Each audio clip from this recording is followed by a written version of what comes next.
হঠাৎ বর্ষা করেছে, চারিদিকে একটু লাইট নেই। দেখো কি বৃষ্টি, যেন মুষলধারে হচ্ছে। মা বলল, কি করা যায়, একটু খিচুড়ি বানিয়ে দে না মা। আমি বললাম, এত অন্ধকারে কোথায় পাবো মা, চাল ডাল কত কি লাগে খিচুড়িতে। মা বলল, যা আছে সেইগুলো দিয়ে বানিয়ে না।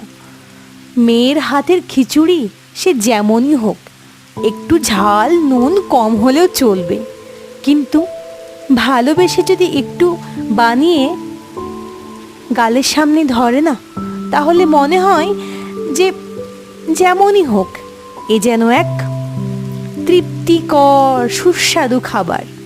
আজকেও আমার বাড়িতে ঠিক এমনই হয়েছিল, নিরামিষ খিচুড়ি, সাথে ছিল ঘি, আর কিছুই ভাবিনি।